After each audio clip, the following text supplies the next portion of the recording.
What's up, everyone, and welcome back to another awesome episode of Paranormal Axetivities with your host, Ben Axe. Here in just a few minutes, I have Zen Benefiel joining the show to talk about his life as a transformational life coach, a hypnotherapist, a prestigious author, and also a ufologist, which will be talking about aliens, UFOs, paranormal existence, and basically how they all kind of are the circle of one, if that makes sense. But before that, I want to talk to you guys today about Skin Store, as today's episode of Paranormal Axetivities is presented by the Skin Store. For over 20 years, the Skin Store has been the #1 destination for premium skincare, hair care, and beauty products. With over 8,000 different products from 300 different brands, the Skin Store has you covered for all of your hair, cosmetics, supplements, and of course, skincare needs. Find your favorite brands like Elta MD, NuFace, Olaplex, and more all in one place with gifts with every purchase. Right now, the Skin Store is offering our listeners 20% off your next purchase by using the code POD. That's code POD for 20% off your next purchase at skinstore.com/pod.list. Skin Store has the confidence to tackle the day ahead. Exclusions apply. So again, guys, one last time, go over to the Skin Store and use promo code POD for 20% off. All right, guys, in just a few minutes, I do have Zen Benefiel joining the show. And what's cool about this is I actually recorded this interview previously. And if you want to, you intend to, or you're interested, please go over to WTBdotcom and check out the live interview, all unedited, all right there. It was a really fun time, so I can't wait to share it with you guys. The live experience is probably cooler than the audio experience, but you will hear the exact same stuff. But before all of that, even, we do have to talk about this week's Paranormal Activity of the Week. And guys, let me tell you, I had one. I had a big one. It wasn't a dream. It wasn't in the bedroom. It was I am right here in this office and shit went down, to say. So let's get right into it. So as you guys may or may not know, on Thursday nights, I do a wrestling podcast with my buddy Josh DeBoard, who's also been on this show, and also a huge fan of the show, Yvonne DeBoard. And so every Thursday they come over here, we do the wrestling show, and then they leave. And that's just been our setup here lately. So this past Thursday night, they came, we did our show, and then we went downstairs and they stuck around to use the restroom. And, so cool. So I'm standing down there, and Josh has a pop, which is how we say soda in Ohio. So he has a pop, like a root beer bottle. He'll talk all about it. He's all about the health stuff now, and it's like a sugar-free, whatever-free root beer bottle. If you go to last week's RSH episode at thebuzz.com, you will see him drinking out of this exact same bottle. So he uses the restroom. He comes out. He's like, "Hey, where's my bottle at?" And I'm like, we have no idea. I don't really think about it. And then he's like, "Oh, it's over on the coffee table in the middle of the living room." He's like, "I didn't put it there." Yeah, that's his comment. "I didn't put it there." Like, well, neither did we. Don't have to tell you. So he goes and grabs it, and then we make the comment, "Oh, my house is haunted. Paranormal podcast. Ha ha ha." And then I mentioned that we have, a white sage incense stick sitting on the kitchen bar, actually, because Danae had a sage lit earlier that day because of stuff she's been seeing happening while she works from home. Anyway, so I brought that up, and we kind of laughed about it and kind of made fun of it. I didn't think too much of it at that time, and then they leave. And then I stick around the kitchen and make a quick dinner for myself, eat them, and I made chicken nuggets, if you guys must know. So I made the nuggets, and I ate them at the bar, all the time texting people, and it's kind of, I wasn't really paying attention to what was on the bar, but I just noticed it by sitting there for 10, 15 minutes while eating. And on the bar was a big glass candle, and then there was a lighter, and then there was the incense stick and stick holder that Danae had lit.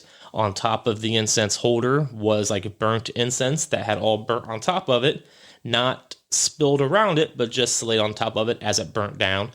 And then next to that was the incense, and then next to that was my wife's laptop, which was closed, turned off, and had been sitting on the bar for quite a while at the very end of it.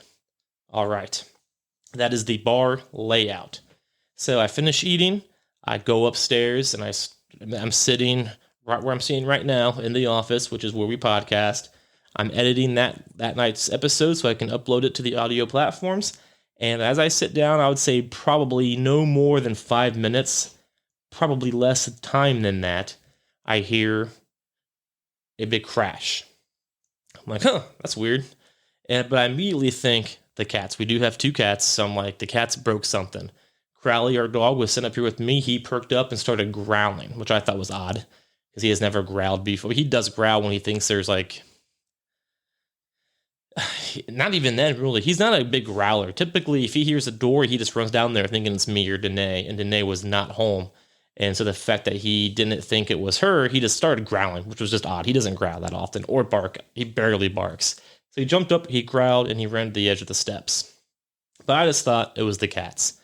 So I kind of finished what I was doing there, and then I get up to go see what they broke. I thought they broke something. I walk downstairs, and as I walk into the kitchen, I walk into, on the kitchen floor, was Danae's laptop, now on the floor. The opened, it is no longer closed, it is opened, and it is turned on. The home screen just shows her name, Danae. And it's facing the stairs as I walk down. Next to that, on the right-hand side of her laptop, was the packet of white sage incense. On the other side of the laptop was the lighter. And then still on the bar was the incense holder, but now all of the ash was spilled off of it, and it looked like somebody just like put an arm or a hand through it. And then also the glass candle was towards the end of the bar, but had not fallen off. So it was just chaos. And I was like, what the fuck? And I'm like, I looked at him, there was no way a cat could do this. One, our cats don't jump up on the bar like that. We do have another bar, like a window bar in between the kitchen sink and the living room that they jump up on. But I have never seen them just jump directly onto the bar. And even if they could, let's say that did happen, because it's possible. The laptop had grips on the bottom that was, on the bar. So it takes a lot of force. And I tried it. I tried to see how much force it took to actually move the laptop to push it off the bar. And it took some effort, more than I think a cat could do. And on top of that, the ash was all jacked up. The way the sage landed next to the laptop, and the fact the laptop was turned on and was facing the stairwell when I walked down. And I also tested the laptop to see if it would turn on when I opened it, and it did, but it didn't go to the same screen that it was on that I came to. You had to press more buttons for it to go to that screen, and it went into sleep mode probably 30 seconds after that. And like I said, when I heard that crash, I assumed it was the cats, so I finished what I was doing, so I didn't go down there right away. It was odd. And after that, I definitely had that feeling that I've talked about on past episodes where that's not a natural occurrence. I was conscious enough to take photos, so I actually did take a picture of everything how I found it. One thing, though, I forgot to mention already was there was also another little glass owl that was on the bar. And I did take a picture of the bar, and that glass owl, you see the platform that it was on, but the owl is not there. I later found that owl on the other side of the kitchen after I took these photos already. So the owl wasn't anywhere near where everything else was, just to keep that in mind. Granted, the owl was light, just a little glass ball, basically, so it would be easy to roll. But it only cracked, it didn't shatter, which surprised me. So yeah, if you want to see those pictures, go to my social media accounts at Facebook and on Twitter. I may not put them on Facebook yet, I don't remember, but they're definitely on my Twitter account, and I'll go check. And if they're not on Facebook, I'll do that here shortly. So yeah, go to the websites and check that out. It was definitely an interesting night.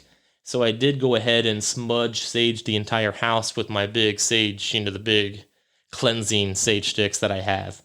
And I haven't had any issues or any noises or any even feelings since then. So I definitely do believe the saging is a temporary solution to haunted houses and haunting happenings. So yeah, that's my story. And another thing that's interesting about that is, I don't know if you guys know if I've talked about it in the past, but Danae has had some weird things happen here lately since she's been working from home. I mean, she just does that now. But last week she had a lot of stuff happen. And so that's why she's been burning that white sage in the kitchen while she works. So all of that lined up. It's interesting. I don't know. Tell me what you guys think. And definitely, if you want to see the pictures of how that laptop landed, please do, because it doesn't make sense. A cat could not do it. I cannot be convinced otherwise, but that's probably not true. I probably could be. It would just take some sound logic. It was interesting. I don't know. But all right, guys, that's enough of me talking. So again, be sure to follow all Paranormal Activities and all my social medias. Follow the Buzz at WTBdotcom. And let's go and get right into the interview with my awesome, phenomenal guest I have lined up here, Mr. Zen Benefiel. Again, one last time, he's a transformational life coach, a hypnotherapist, a prestigious author of several books, and he is also a ufologist. So let's get him on right now. Mr. Zen Benefiel, how are you doing today, sir? I'm awesome. Just returned from a wonderful vacation, short-lived, but we spent some time in Sedona this last weekend, which is a favorite spot for many. Oh, that sounds phenomenal. I've been on vacation in a very long time, so I'm definitely jealous. But I'm not jealous that you're back, I guess. So what did you guys do on that trip? We basically did a lot of hiking. My wife teaches piano, and she teaches 6 days a week. So every once in a while, we need an extended break just to give her some time. And when we do that, then we go out and visit some cool places in Arizona. This weekend, we rented a cottage in Sedona and took about a 7-mile hike. Oh, that's a lot of fun. Yeah. I don't think I've ever been to Arizona. Well, you'll have to come, Ben. I would love that. So you said she teaches piano 6 days a week. How long are her sessions? Because 6 days is a ton of time. It is. They're anywhere from a half hour to an hour. And she's got 33 students. She's from St. Petersburg, Russia, and she was trained the Russian way, 5 years old. So she is phenomenal as a pianist, sight reader, music theory teacher, just amazing. Oh, that sounds awesome. Congrats to that. That sounds like a lot of fun. I've always wanted to learn to play the piano. I haven't made the time for it yet. But. Yeah, I stuck with drums. We've been trying to figure out how to bridge the classical world that she comes from and the progressive rock world that I come from. Nope. Hey, that's the way to go. It is. But alrighty, so let's get right into it here. So I know that you are a UFOologist. Is that correct? How about ufologist? Ufologist. Yeah, see, it's a lot easier to pronounce that way. It is. So tell me what that entails. Basically, it's the study of UFOs. For many times, like MUFON used to study the brass tacks, the meat and potatoes, the material things, without much about the contactee side. My work is a lot more on the contactee and experience side, and I write extensively from that place. I've had experiences since I was a kid. Oh, and that's a long time. Well, how old were you when you got your first experience, do you think? Well, see, I lump them all into a much larger metaphysical experience. And I started when I was 5, or actually just prior to 5. My adopted sister came home. So I was 4.5 at that time. And then my parents informed me that I was also adopted. So even at that time, it caused me to go inside and ask some really deep, serious questions. Absolutely. And then shortly thereafter, I got acquainted with this voice that I was a little intimidated, not frightened. And so it kind of helped me to learn how to deal with the fear of the unknown. By the time I was 6, I started having out-of-body experiences. A couple of years later, I started waking up in bed, and I would watch my physical body get out of bed, climb out my bedroom window, walk across the neighbor's backyard, climb a fence, walk out into a 10-acre pasture, and then rise up into an orange cigar-shaped cloud. And that happened a couple of times a month for almost 2 years. Never really thought about it, except that I wanted to go back. Right. I couldn't wait to go back. When I never thought about the UFO side. Sure. Until I was 23 and we were getting ready to move to Phoenix. Now I grew up around Muncie, Indiana, which is where Close Encounters started, right? How fitting is that? So I was walking through a metaphysical bookstore, and there was only a couple, three people in there, nobody close to me. And all of a sudden, this book falls off a shelf onto the floor, open. And I'm like, oh, that's weird, right? So I walk over, and the book is Ruth Montgomery's Strangers Among Us. Oh, wow. So I pick it up and I turn it over. And the first paragraph that I read, paraphrased, was the most common contacting experience in the Midwest in the late 50s and early 60s was the orange cigar-shaped cloud. That can't be a coincidence. Right. So it kind of makes you go, duh. And at the same time, it was like all of a sudden everything made sense. Right. And so in between those two periods, I had an NDE where I was asked the question, am I willing to die for what I believe in? After arguing with myself for a little bit, I considered Christ consciousness. It didn't feel quite full. Then I went on to cosmic consciousness and it felt full. So I said yes. And then I had a little tug from my solar plexus. And I was listening to Journey's first album at the time. So it really helped. And the next thing I know, I'm looking at my body laying across my dorm room bed. I turn to look where I'm going, and I'm immediately engulfed by white light. As soon as I could realize that I could still think because I was thinking about what was happening, right? So I recognized that there is no death, right? Consciousness continues. It just changes form. Okay. And then eventually I was given marching orders for this life and came back and kind of went, oh, man, this is going to be wild, because I was told it's going to be, my life's going to be full of trials and tribulations, to have faith that everything will be there at its appointed time and to trust and allow.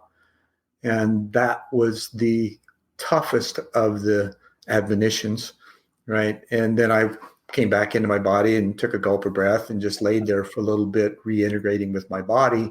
And while I was doing that, I got the understanding in a very truncated form of that we are cosmic consciousness condensed into form. We're not necessarily aware of it yet, but once that point of light that is within each one of us is still connected to the great light, right? And we go back and forth all the time. It's not just that we come here and we pass the body and we go back. No, we have multiple dimensions and layers, or whatever whatever label you want to put on it, that is integrated in that, and we can have access to that. We have to reach a certain point of consciousness in order to do so, and self-awareness and all that kind of stuff, right? Absolutely.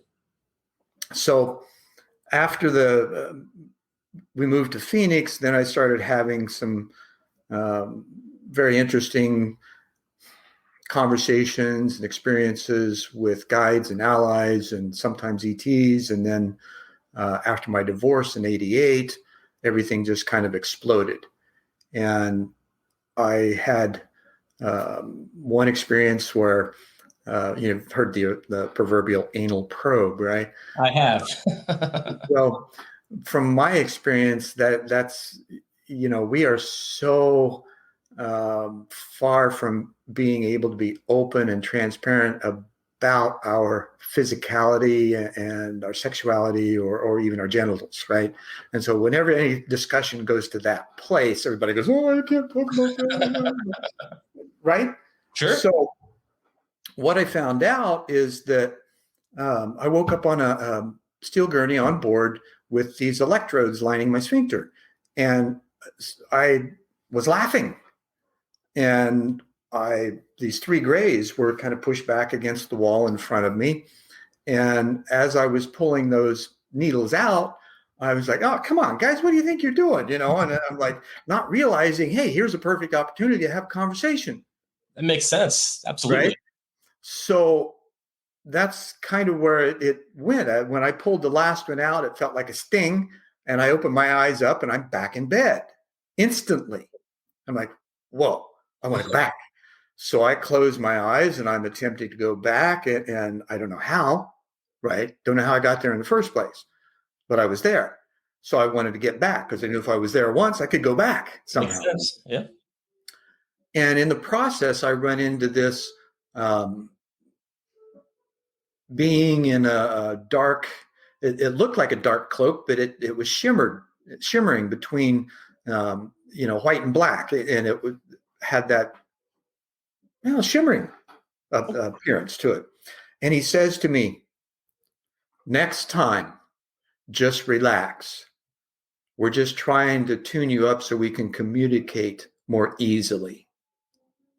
All right. So that left me with a huh? Right. So what had happened was just a week before, my girlfriend at the time was studying to be a massage therapist, and she had to study anatomy. And we had just done kind of a refresher course on the nervous system. And the perineum nerve ends in the sphincter. It's the only direct connect into the central nervous system. So if you were an advanced race that had the ability to adjust a person's vibratory rate slightly or more, right? Where would you plug in? That makes sense. It's not necessarily invasive, because all these things, from my understanding, are kind of set up beforehand. We just don't know when it's going to occur. And our ability to accept, honor, and reflect depends on how prepared we are to experience it. That makes a lot of sense. And I have a couple of questions regarding that. So I was looking at your books earlier, and I did see the alien agendas and anal probes. And so is that where that book came from or stems from, that experience? Yep. And then and it goes further. Sure. Absolutely. And then it's interesting how you brought up the anal probage and what they were doing. It wasn't just a weird science experiment and they're just abducting people and doing weird things with their genitals. No, but it was science. Doing something and actually improving your being. Yep. I like that. I've never heard that. And so what happened from that is I started having these visitations at night that were like holographic projections into my room. And so I would have conversations about different things, administration, stuff to do with the Ashtar Command, the Galactic Federation, all the things that were in play at the time, and the fact that there was no manipulation within or malevolent activities in that process. So, which is something I already knew, right? This was Sure. their validation for me to build that trust factor, right? Absolutely. And so all the experiences that I have had, and I've met dozens of races, seen hundreds of ETs, there's no malevolence there. They're all advanced beings that are trying to get us to look at ourselves and realize that, oh yeah, we need to progress here or we're not going to survive. I like that. So it's not like a war-driven race trying to take another planet. It's scientists trying to improve. We're the war-driven planet, right? And it's not that it's such a bad thing. It's just part of the progression of a planetary civilization. Sure. Jeff Mishlev and I had a discussion about it, and he had mentioned one of his people that did remote viewing and had contact, and she said they see it as the planetary civilization as a series of silos with alpha males at the top of them, right? Sure. When the shift that we're recognizing that's taking place is pretty much based in feminine energy, feelings, right? You can't think your way through a system built on vibrations. We have to feel our way through it.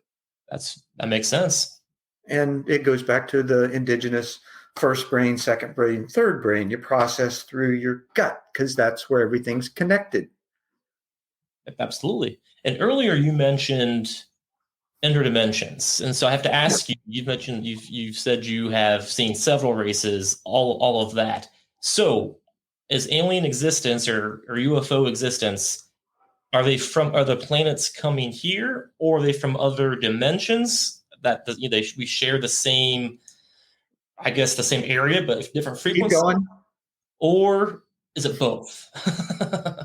It's both. Both, right? Because when you look at the panoply of experiences, right? There are such a variety of them. Some of them are simply telepathic.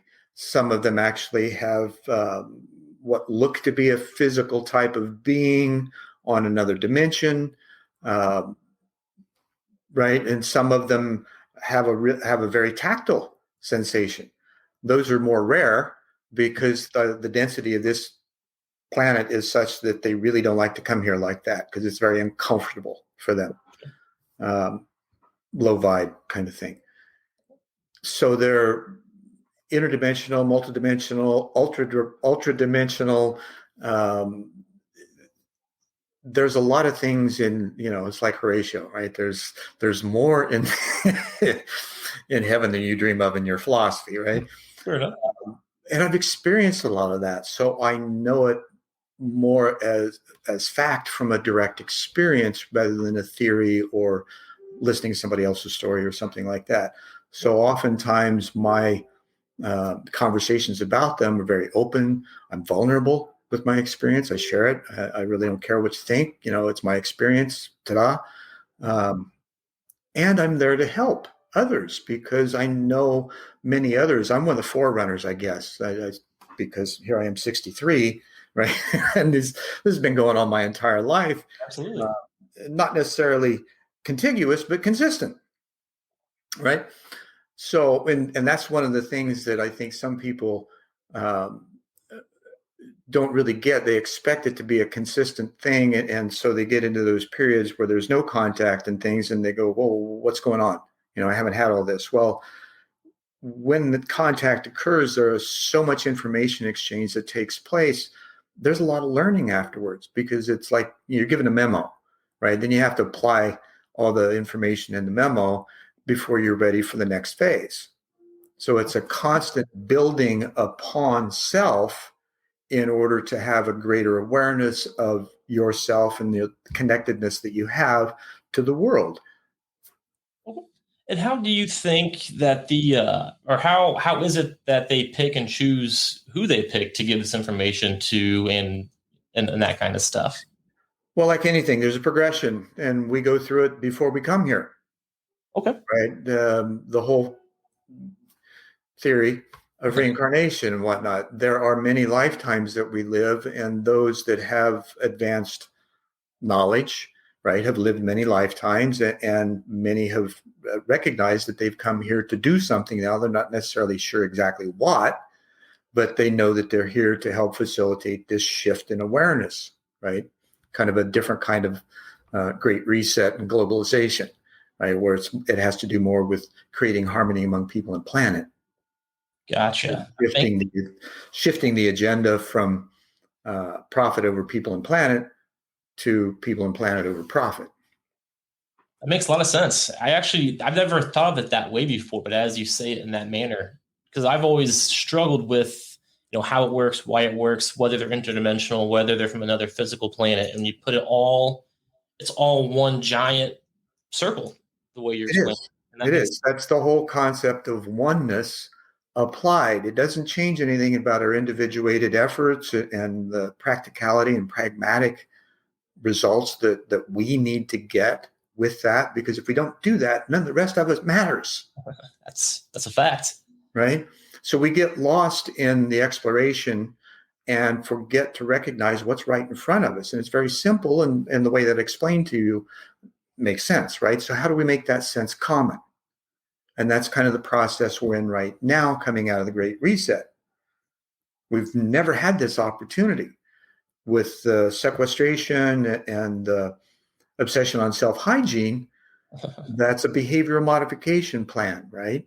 Absolutely. So if you understand psychology, that automatically will turn inward. And so we'll reflect on, hey, who am I? Where am I at? What do I really want? What do I care about? Who do I care about? What can I do? What's my skill set? All of that, those self-reflective, investigative questions that haven't been happening because we've been too caught up in a rat race. Sure. And that still continues. It does. And yet, the existing systems that are in place don't necessarily need to be destroyed, right? They just need to be fine-tuned. It's all about leadership and who's leading the way and how well it's organized and the resonance that it has with natural order, which is what's emerging now. And I think that that's one thing that, our modern world is afraid of. We're afraid of an order that we can't control. And, it's scary. I'm, and pardon my French, but we're scared shitless when we have to face something that's an unknown or that we can't control. Absolutely. Now, the paradox is that the ultimate truth is under our control because we have a choice in letting go and allowing it to present itself to us instead of peering in, right? Which is what our microscopic view is, right? We're trying to drill down, we're trying to use destructive testing in order to figure out how things are made. Well, why not just ask, right? And allow, if we have this interconnection and this vast, almost infinite intelligence that's available in individuated form, because each of us have a skill set that's built in both through our lineage, right, as well as our solar development. So what skill set do we have? Where do we apply that? Whereas instead of putting it into the profit over people and planet mode, which gets us into a competitive state, then what's collaborative? And how does that affect the shift into people and planet over profit? That's fair. Now let's bring it back into the ufological realm, right? There's a great book that Wilbert Smith, it's actually, it's a combination of his memoirs. It was published in 1964. It was called The New Science. And a friend of mine, Grant Cameron, posted it on Facebook a couple of months ago. It's a really tough read because it addresses both science and spirituality, and it reflects his conversations with people from elsewhere and how they feel about us and what they would like us to know, right? So he was the head of Canada's UFO investigations in the early 50s, ran a project called Project Magnet, I believe. So it's not like he's just some hillbilly from nowhere. Right. Government sanctioned. And so he pulled all this information together and basically said, first of all, you don't understand nothingness, right? And that you don't understand that everything starts with a point with spin. And spin is the only consistent thing throughout the universe. So what does Spin, that mean? so spin we could see as frequency, right? So, and depending on your frequency is how you're going to set up relationships with other frequencies, right? If you're internally cacophonic, then you're going to set up a cacophonic environment for which to enjoy yourself because that's what you've chosen to do. And if you choose to set something up that's more harmonious, then you're going to look for resonance in others that is more familiar, that actually has a good feeling to it, as opposed to a cacophony, because that just feels all unsettling, right? So, and in the process during that, we often feel what most of us term anxiety in our gut. There's a flip side to that. It's also anticipation, or the preparation for the arrival of something new, right? The unknown that's going to present itself in a way that we need to prepare for so that we don't freak out. Absolutely. So real quick, what does sorry, I'm just like thinking of all of that together. It's really interesting. Oh, yeah, that was a data dump. And I apologize, but it's time that we all start talking about and understand what's going on. Absolutely. And that's one of the things wanted to ask you. Is there going to be a time when the military, because they already have started kind of acknowledging, yeah, they've seen UFOs and that kind of stuff. But is there going to be a time where alien life in any kind of form is just common knowledge with us as Americans, or us as Earthlings, or just the human race in general? Will there be a time that we just accept that alien life exists and it's common knowledge? Yes. I'm not going to say when. To make a projection or to create a prophecy or whatever, I think is just ridiculous. Sure.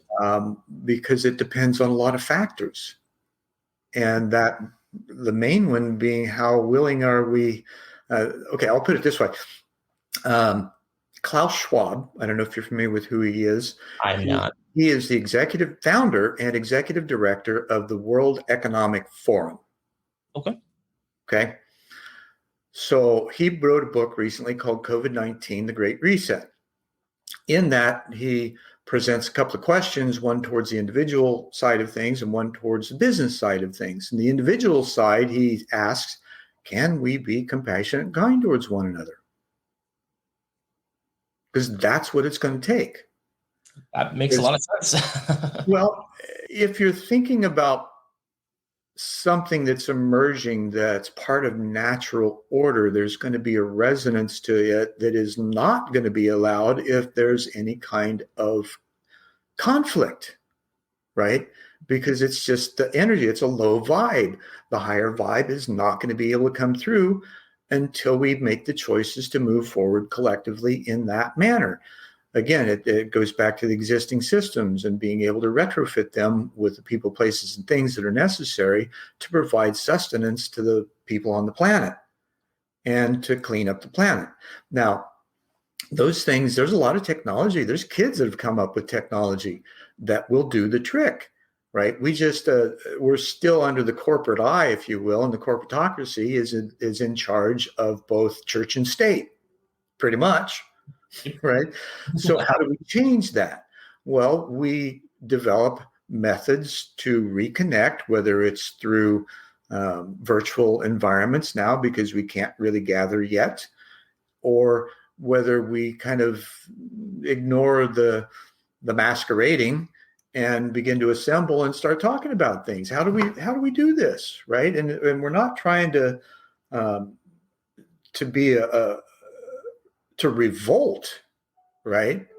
Although it's kind of a revolt, but it's a peaceful one. It's like, hey guys, isn't it time?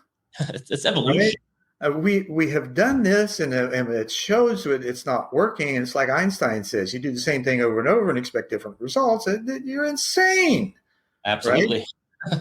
So, but it's not to say that we need to judge the pattern. It's like, Luba and I were talking on the way back today. In retrospect, we have to let go of the past in order to proceed into the future. Otherwise, we drag it with us and we have repeating patterns, right? Yep. So and the reason we were talking about this is because I don't have memories of my childhood. But certain areas of my life, I don't have many memories of.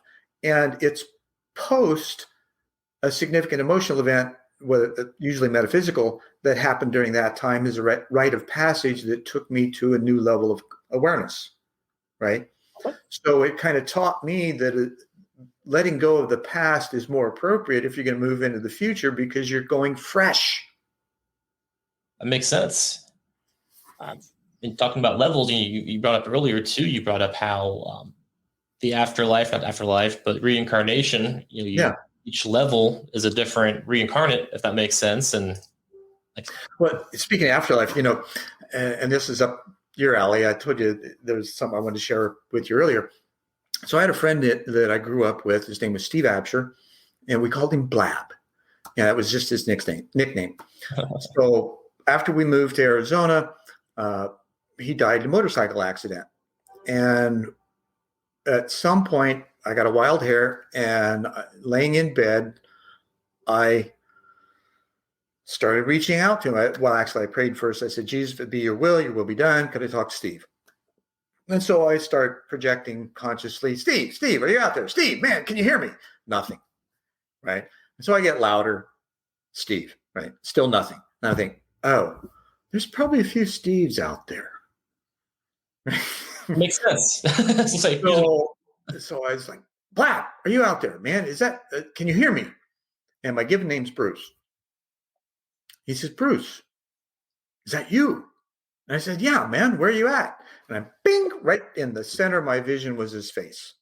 And at the same instant, my wife raises up off her pillow and she says, Bruce, what are you doing? And I said, nothing. Why? And she says, well, I just saw Steve's face. And I tried blinking and it wouldn't go away. And so at that point, of course, the room was dark. She could not see me. I couldn't see her. Okay. I came to tears because it was real, right? Validation. Yep, absolutely. And so I said to her, I said, okay, now we understand the body loses 4 to 6 ounces of weight immediately upon cessation of life. It's been proven medically. So weight has mass has form. I wonder if we can see them with our eyes open. She goes, I don't know, scares me. I'm going back to bed. You do whatever you want. There you go. I said, okay, cool. So I lay back down, eyes open, and I'm looking out over the end of the bed. And I'm, Blab, can I see you? And this mist shows up, kind of a grayish, whitish mist, and it gradually coalesces into his body. And of course, he had his old flannel shirt and jeans and long hair. He was 6'6", something like that. So he's kind of a big guy. I'm 5'8". And he's standing there, and all I could say was, far effing out, man. Tell me, can you travel with the thought? And he says, don't know. And I see trails going out of the room and trails coming back into the room. And there he's standing at it. And I said, you go back home, meaning Indiana. I was in Phoenix, right? I gotcha. And he says, yeah. And again, far fucking out. Oh, excuse me. Absolutely. Hope you're good. Okay, wait a minute. I know how powerful my mind could be. Am I projecting your image, or are you really there? Right. And about that time, I felt the sheets move across my feet. The end of the bed moved. He had his foot up on the bed, had his hand on his knee and his elbow in his hand, and with his chin in his hand, smiling at me like a Cheshire cat, says, how's that?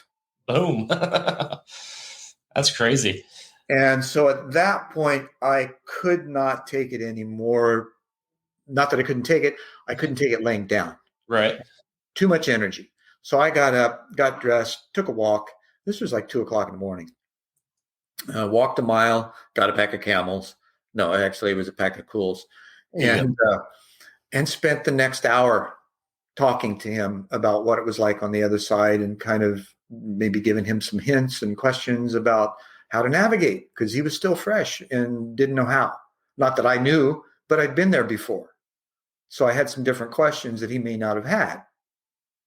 That's incredible. He actually stuck around for a long period of time and just bullshitted with you, like old friends. Well, we were. Right. That's phenomenal. And I had no preconceptions or belief systems that were violated, right? Or they had to violate. It was just an open, vulnerable conversation, and it was on the fly. This is just what was happening. Deal with it. Right? Absolutely. Now, a lot of folks would probably not be able to do that. And I get that. For whatever reason, I am, and I'm comfortable with it. That makes a lot of sense. My wife is what we have coined her. I'm not really sure about all those phrases and stuff, but we called her an empath because she has the ability to kind of speak and hear and see things that other people can't. So it's kind of the term we went with. And it's here's a term for you: clairals. I haven't heard that one. Clairvoyance, clairaudience, clairsentience. I got that. All right. Okay. So yeah, I like to be fun, right? So I call them the clairals, and only your hairdresser knows, right? Okay, so these are all finer senses that we have. And as we become more, there's multiple factors affecting that. One is we're in a different area of space that has a higher vibratory rate naturally.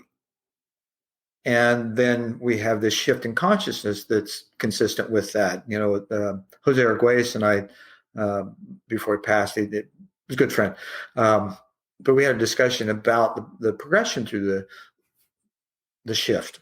And of course, he started the harmonic convergence back in 87, and saying that basically there's a 50-year window that opened in 87 and closes in 2037. And this is the segue between the Piscean and the Aquarian age. Well, in the midst of that, in the apex, there's a dramatic shift. We go from the acquisition of awareness to the application of it. And in that application, everything that doesn't fit is going to come to the surface. And depending on how resistant it is, or how inept we are, it'll take anywhere from 5 to 10 years, right? So we got a couple more years or more, right? Sure. And this was, we were just thinking, best guess is that we could get through it. Well, by 2037, we're going to be fully engaged. We're going to be in in real trouble. But the fact that we can change on a dime respectively, although it doesn't necessarily seem like it, because change, we're on a day-to-day basis, it seems like it's slow. Sure. But on a year-to-year basis, or 5 years, when we begin to pull back and look at it from that perspective, it's rather quick. And when you consider it in the perspective of time we've been here, man, it's a blink of an eye. Time flies. Right? Absolutely. So being able to recognize that, and not to coin a phrase, but to go with the flow and be able to allow those additional senses to lead us, nurture us, guide us into doing the right things right. Right? There's no magic in that, but there's magic in it. Right? Really, that makes a lot of sense as well. It's it's a very simple concept to begin with. The application, as it unravels or unfolds, or those fractals get distributed throughout behaviors and systems and people, places, and things, Sure. It gets really complex. But again, we don't have to understand that complexity. All we have to do is understand our individual path well enough that, where we arrive on the prudent path for ourselves, which over time, the more awareness we garner, I see it as kind of a perfected form, fit, and function in the world. It's that mission that we seek but aren't really clear of. Well, it shows up right in front of us when we ask the right questions for it to. Sure. Absolutely. Do you think that everybody on this planet has the ability to kind of get involved in that and be able to feel and see those things? I do. Not everybody chooses it. Sometimes even there's stations in life, even with, we aren't based in a caste system, kind of like the Hindus were, right? But we do have a division of labor, right? And it's not that we change that division of labor. We imbue it with awareness and consciousness as to how it fits with everything else. Gotcha. That And makes right now we see it as disjointed. We don't even see it as a system, let alone holistic. That makes sense. Another thing I was going to ask you here as well, because you brought up, you've seen the paranormal and you've have a pretty awesome paranormal story there, actually. So, and bringing up the interdimensional beings and that kind of, it sounds like, because some people say, well, how can aliens exist and how can ghosts exist? Well, the way that you have already explained it, it's all one big circle again. So, is it possible that like some alien entities that others have seen could have possibly been human lives on Earth at one point, if that makes sense, if I Absolutely. worded that correctly? Absolutely. And on another note, when you consider, okay, let me give you some science reference. Vernon Eppy and Edward Close developed a model of reality called the TDVP, and that stands for Triadic Dimensional Distinction Vortical Paradigm, excuse me.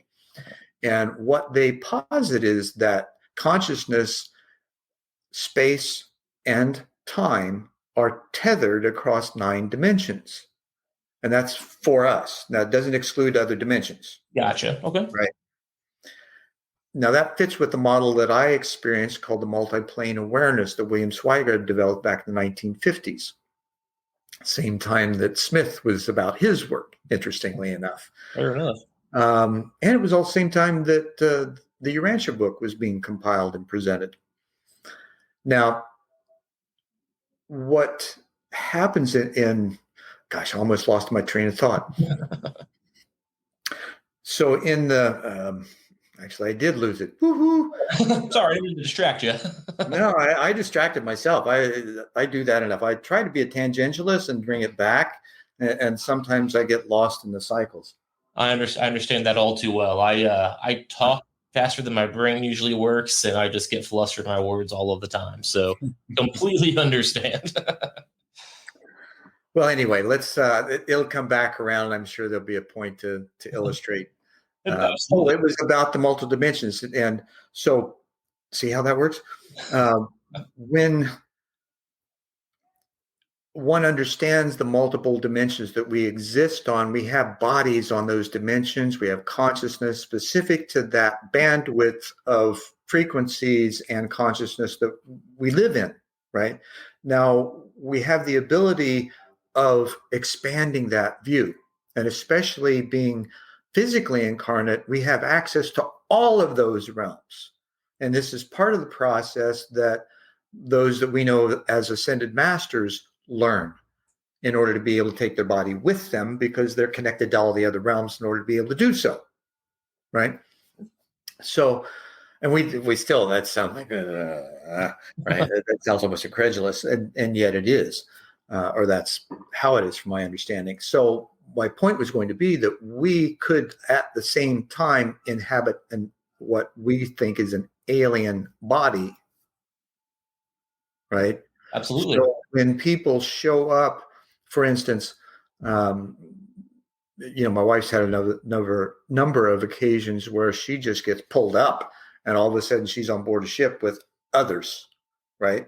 So when she shows up with those others, what form do you think she's going to be in? Human? Uh-uh. That makes sense to be the other form. Right.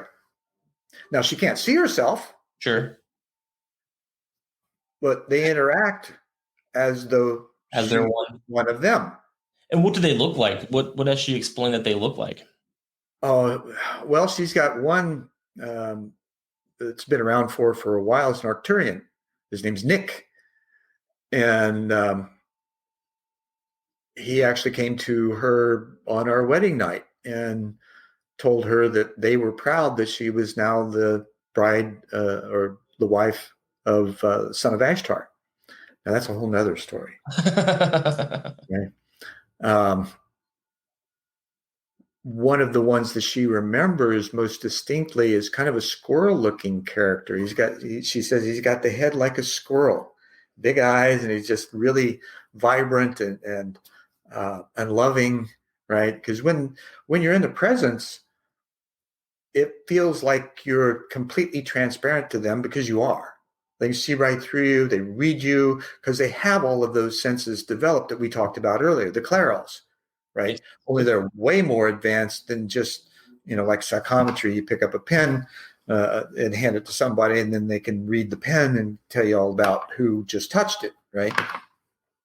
Those kinds of senses to them are minor, because they deal with things at a universe level. Fair Right? enough. Okay. Because they're at that level of consciousness where they're available to that, just as we are here. When you consider our interaction with them and the growing relationships that we're having now, compare that to their relationships with others in the same fashion. Absolutely. And so is this happening like all over the planet and with multiple? That's why it's hard to wrap your head around the multiple different types of alien Like life. I said, it's hard to think your way through a system built on vibration. You got to feel your way through it. And when you ask the questions to bring up those things, you'll have a visceral answer. You understand what I mean by that? Absolutely. And it's deeper than just aliens. Yes, because it's all connected. Right. That's fascinating. Like I'm just like learning just from it's crazy. Well, and now you understand why I write profusely, because all of this stuff, it has been given to me. What am I going to do with it? It's how I share it.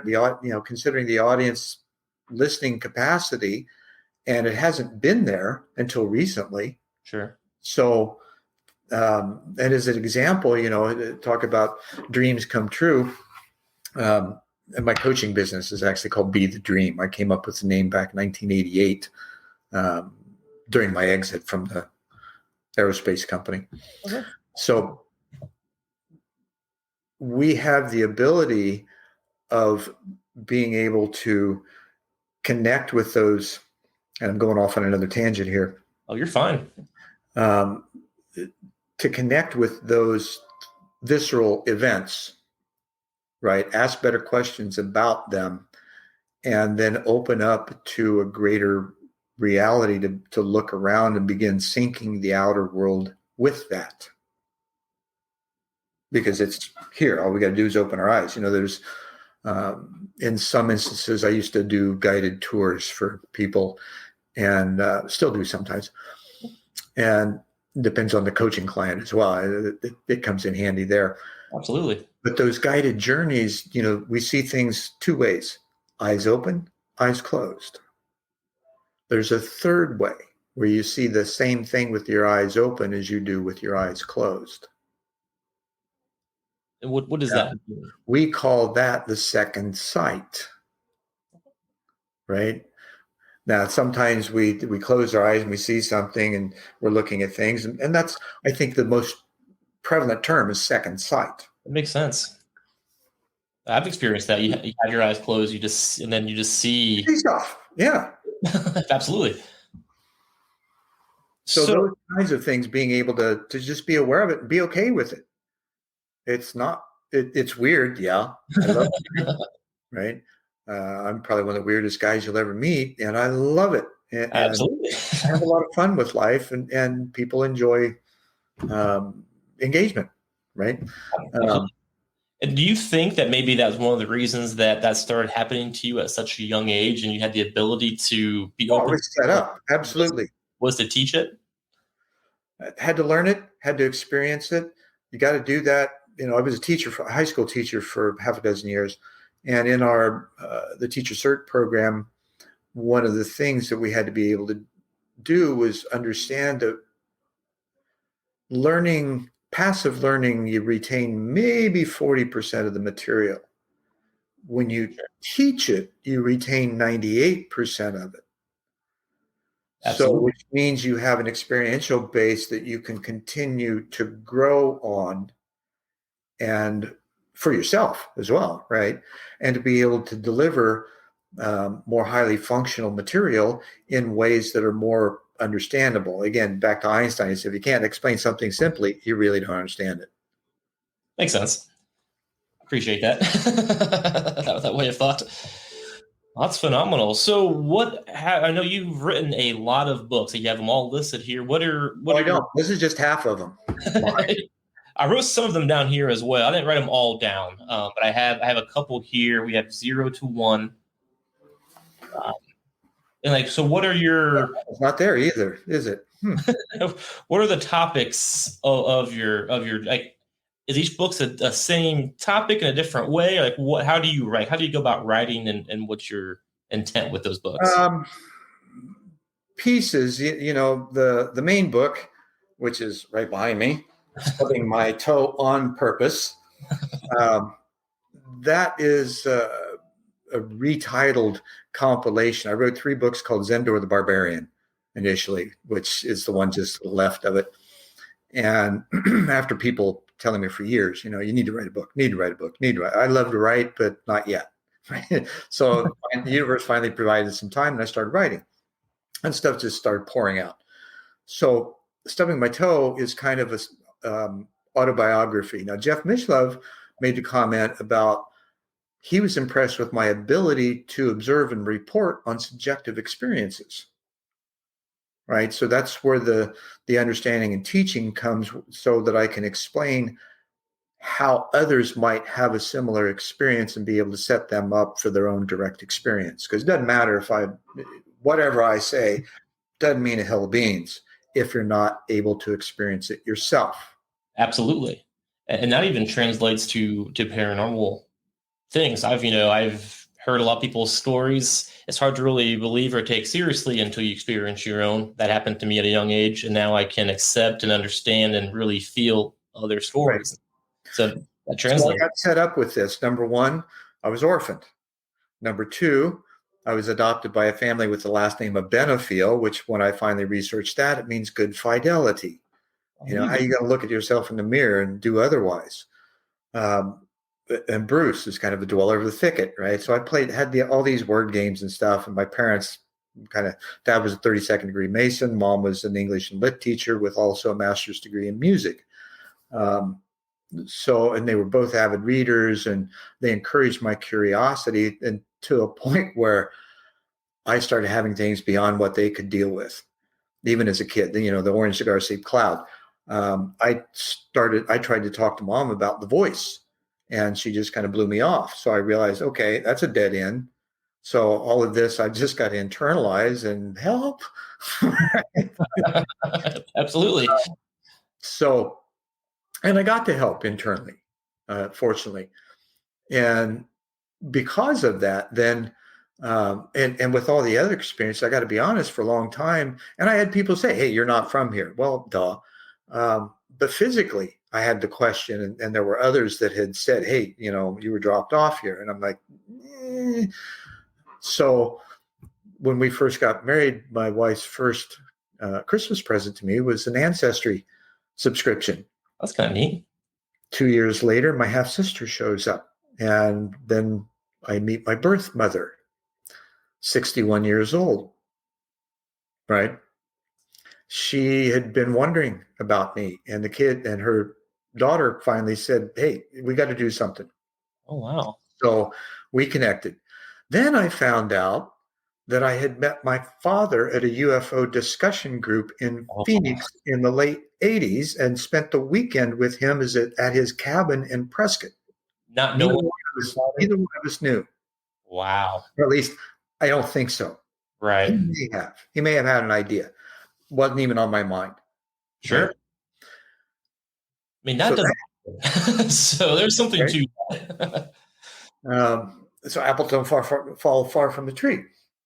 So having that understanding now, he died in 2017, so I didn't get a chance to reconnect. But we went and spent a week with my mother that summer, and it was just a hoot. She had these concerns. A lot of reconnections don't end up on a happy note, Sure. right? Ours was the happiest note it could have been. Well, that's phenomenal. Um, there were patterns that I saw in me that she demonstrated. I'm like, holy shit, so much for nature and nurture, because here's patterns that I'm seeing in her that I had no contact or nurturing in. They were just natural. And Absolutely. Luba thought it was hilarious. Right? So, we had all these kinds of things. By the way, she just passed a few weeks ago. Oh, I'm sorry to hear that. That's She's a cool, fresh recruit on the other side. fair enough. So, and I told her we kind of had to talk about that. We'll see. She hadn't shown up yet. Well, that's the kind of thing. It's going to be different for everybody. I firmly believe it's a different experience, and people take it different ways. If that makes sense. Oh, absolutely. And again, it depends on your experiential base and your belief system. Sure. Number one. Number two, it depends on your lineage, right? Because your genetic codes based on the family heritage and everything that was learned in those cultures is going to have a deeply embedded effect as well, right? Absolutely. And we don't consider that for the most part. Maybe advanced thinkers do, Sure. right? Because you ripple through the past, you think, okay, well, what makes me me? Right. You really dig down. Well, if you're going to figure out who you are, you have to look at where you came from, first of all. And, genealogy is great for that purpose, but it can get a bit obsessive. Sure. So, again, it's back to the simple present moment, asking questions, looking at what's showing up, reflecting on the synchronicities, because those become more prevalent the more awareness you garner, right? Absolutely. Yeah. So, and the world just becomes a wonderful place at that point. I mean, that is the great way to look at it. And I have one more question for you. I know we're getting towards the end of time here. It's kind of off topic, But I want to get your thoughts on it. It's something that's really Sure. interesting to me. And I have a buddy, he's actually a big part of the website, The Buzz, and he has the reoccurring number happening to him. The number 11 just shows up constantly. And almost every day, he's just showing me more and more evidence of the number 11. From even last week, his grandmother died, and it showed 11 with that. And so, just his entire life here recently, at least as far as this past year or so, has just been 11, 11, 11. So, what is your input on that? Let me start out with my NDE occurred on 11/11, Oh, there we go. right? 1975. Tuesday afternoon. Nice Moody Blues song about that. Those numbers, 11, first of all, numerically is a master number, right? So on the first side of things, or at least one level, he's being asked to step up into his mastery, right? That there is that, and it's not a push, it's an invitation, because you have to choose to make it. You have to choose to step into it. The subtle opportunities are always present, but you have to make the choice to lean into it or step into it. It's like fear. You lean into it because it's a door. It's not a barrier. That makes sense. So back to the numbers. I love palindromes, Okay. right? 1221, 1331, whatever. 44, 44, 33, 33, 11, 11, 22, 22, all those kinds of things. Right. Those show up in both Luba and I, or in our lives as well. One of the things that we noticed early on is that our phones seem to have this unique relationship with our conversations. Yeah, that happens. Right. And so, the dings or the message, the notifications, we've got several different sounds on the phone. And so we've just kind of played this game. At least we're aware that sometimes the noises that our phone makes, it is in direct reference to conversations that we have. And sometimes we'll see it as confirmation. And sometimes we'll see it as, nah, you don't want to go that way. Right. It's still confirmation, right? But with a variety of meanings. Absolutely. And it just depends on the conversation at the time. And, sometimes we'll be having conversations about quantum physics and the relationship to self and assembling the reality that we're capable of doing. Or, we're talking about raising our 16-year-old. Right. Absolutely. We're taking care of our, her mom's 86 years old, Russian, and doesn't speak English and has dementia slightly. So, that's another part of our life where we're caretakers. So it's not like our lives are devoid. I've got 4 kids, 9 grandkids, and 2 great grandkids. So, these kinds of things are, it's like, what kind of world are we going to leave our children, our grandchildren, and our great grandchildren, and so on and so forth. That's interesting. So there is definitely something, and as you explained that, and I was thinking as you were talking earlier, that also goes in the full circle, the 11 reoccurring, or I guess the number reoccurrence, along with aliens, along with paranormal, everything is a circle. That's what I'm getting. It all dovetails, right? Because of the multiple levels of it. And, whether it's like this or like this, you turn it, what was it, the steeple, when you turn it, you got the people in it, right? So, but we're all in it. Sure. In some way, shape, or form. It's just whether we're willing to admit it to ourselves or not, because every one of us have subtle impressions. Yep, absolutely. Most of us are afraid to say anything because we'll think everybody think we're nuts. Yeah. Right. And I went through that. They thought I was nuts. And I fortunately had a psychiatrist that said, no, you're not nuts. You went through a spiritual awakening. Why so young? I don't know, because most people don't go through it till their mid-40s, if they ever do, Right. which stuck in my mind. And then in my mid-40s, I realized, empty nesting. I get it. Makes sense. Yeah, when you put it that way, it does make a lot of sense. Yeah.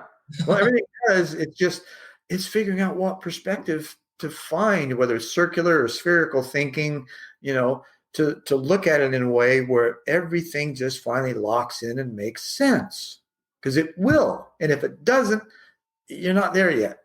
Right. Fair enough.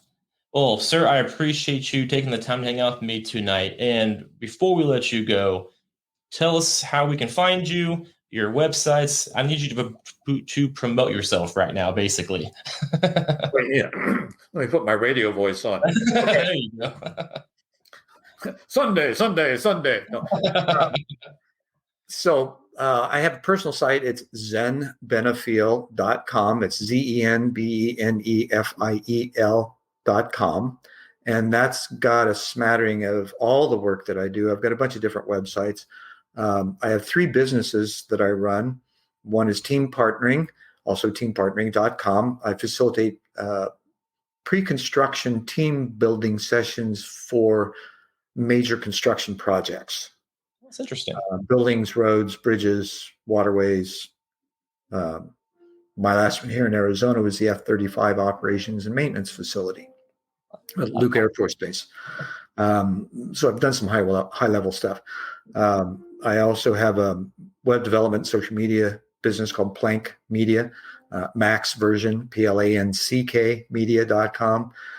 My favorite, though, is my transformational coaching business, and my website is bethedream.com. And each one of those sites will have ways to contact me. The transformational coaching, I work with solopreneurs, entrepreneurs. One of the most significant results I got was with a chiropractor that waited 7 years to come talk to me after our first meeting. And in 90 days, with what we were able to develop as far as an action plan for him, he increased his net receipts by almost 35%. Oh, wow. So I knew it, right? That's awesome. Both sides, the metaphysical and the pragmatic, and the very, so I got a couple of master's degrees in business as well. So I'm able to bring all of those things together and bridge worlds, in effect. Those are probably the best ways to get in touch with me. You can Google me, and it will create a rabbit hole that you are likely to get lost in for several weeks. There you I go. have a lot of material on the web. I did that yesterday. I looked you up and I did find that rabbit hole. There was a lot going on there. And all these websites will also be in the description of the episode. So be sure to check out all of your amazing websites here. And I have one that I have listed down here, the Ufology. Oh, yes, that was the passion, which is why we came together to begin with, is ufologypress.com. Now, what that is, it came about through just a mutual interest. A team of folks built a wireframe that could be, any subject matter could be put into it, curated, right? So we chose to build this on the ufology side. So I went out and I researched as many different blogs and websites and things that I could find that had RSS feeds, first of all, and then books and tapes and movies, DVDs, what have you, authors, and then websites like ET Let's Talk, which does a lot of CE5 efforts and things like that. So it was our way of showing a virtual model of collaboration, even though it's relatively non-existent in the right? But you got to seed it somehow. Sure. And so our work continues in that way. I have an ancillary blog that feeds into that called Ufology Press with an E.com, of which has my running commentary, and the book in the lower of your screen is basically a combination, or it's a compilation of the last 8 blog posts on Ufology Press. Pretty interesting reading. It sounds like it. And I grazed through a lot of the blogs there. There's some fascinating things. And, when you went through a lot today, I know you have a lot more. So I definitely wouldn't mind having you come back on sometime in the future. I really want to hear, I really need to hear about your wife's wedding day and what they called you. So that's going to be a next time story, I think. Sure, maybe it'll be time to where it's good to talk about them, because I've been pretty reticent to do so, because the Ashtar Command really isn't understood. Oh, fair enough. And there's a lot of garbage out there about it.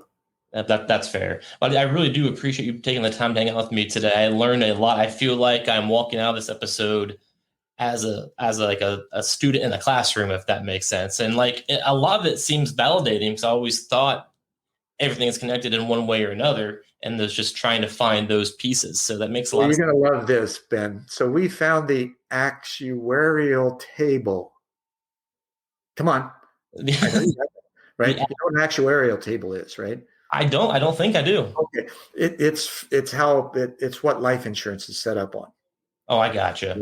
So I was just kind of being poking at the whole death thing, actuarial. Makes sense. All right, sir. I appreciate you so much for taking the time to hang out with me. And thanks for having me, Ben. Yep, absolutely. Be sure to go to all the phenomenal websites that will be posted in the links below. And sir, you have a great night. You too. Amazing day. And again, huge thanks to Zen Benefiel for hanging out with me tonight and basically I don't even know, morphing my brain, I guess is the way to say it, but definitely making me think and maybe think differently on how I look at the paranormal going forward. So a huge thanks again to Zen for hanging out tonight. Again, if you guys are so inclined, go over to the Facebook accounts and at WTBdotcom and check out the live interview, the live video interview where you can see our faces. And it was a great, great time. And be sure to go check out all of Zen's websites. You can find all of the websites and all of the books in the description below. Be sure to check him out and just fall into the rabbit hole that is Zen Benefiel. So again, guys, hope you all enjoyed the show. And that's pretty much all I have for you guys tonight. So I do have a couple announcements here. One, I have been around for 1 year now. Paranormal Axetivities released in March of 2020, right during the COVID spread, right when everything went down. So it has been nearly a year, and that is all thanks to you guys. And because of that, one, I want to say a huge thank you to all of you listeners, all of you supporters. It has been phenomenal this year. It's been amazing, and it's all because of you. Without you guys listening, supporting, liking, commenting, sharing, I could not keep doing it because there'd be no reason to. So you guys are awesome. I appreciate all of you. And I think the actual date is March 27th is the official 1 year anniversary of when my first episode dropped. And with that, I'm going to, at least, it's a Saturday night, which is a great coincidence. So I'm going to do a live special best of Paranormal Axetivities, where I talk about the stories that have really hit me hard throughout the year. And also, I want to open the platform for you guys. So to come on the show live, anybody that wants to just come on live, tell a quick story that they've heard, have experienced, or whatever. And also do like a little mini ghost hunt during that. Have my spirit box playing, have some other things that I have, ghost hunting tools that I have on during the show. So this will be like a little fun, special live activities, basically. So that's the goal for March 27th. I don't have a date or a time set yet, but just keep that on the calendar and be ready for it. But all right, guys, hope you all enjoyed the show. Again, one last time, be sure to go to all my social media accounts. I'm pretty much everywhere. I'm not all of that active on most of them, but I try to stay on Twitter, and I pay attention to Facebook mostly. So that's it. Hope you all enjoyed the show. Be sure to go check out all the other awesome shows, written articles over on The Buzz, WTBdotcom, and let's just all keep learning about the paranormal together.